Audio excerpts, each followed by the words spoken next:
नमस्कार स्वामी भक्तांनो, जय जय रघुवीर समर्थ। आज आपण अशा 5 संकेतांबद्दल जाणून घेणार आहोत जे अनेक स्वामी भक्त आपल्या अनुभवातून सांगतात।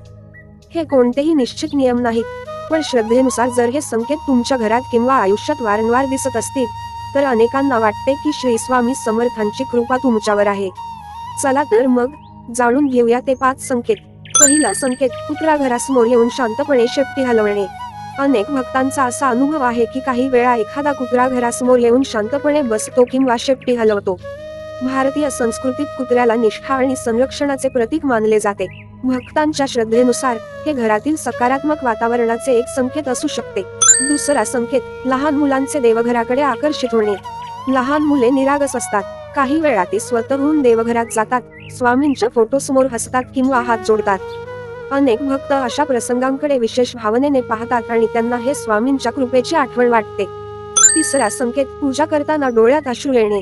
कधी कधी स्वामींचे नामस्मरण करताना किंवा आरती म्हणताना डोळ्यातून आपोआप अश्रू येतात।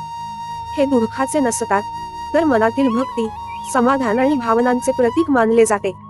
अनेक भक्तांना या क्षणी एक वेगळी शांतता अनुभवायला मिळते। चौथा संकेत, मुंग्या घरात दिसणे। भारतीय परंपरेत मुंग्या मेहनत, शिस्त आणि एकोप्याचे प्रतीक मानल्या जातात।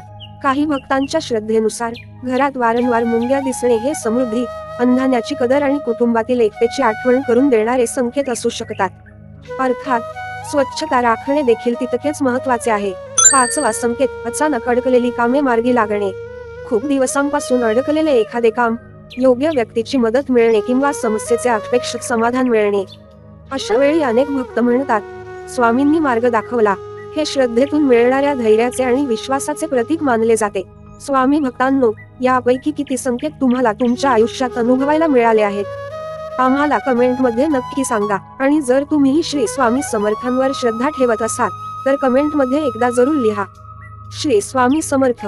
जय जय रघुवीर समर्थ।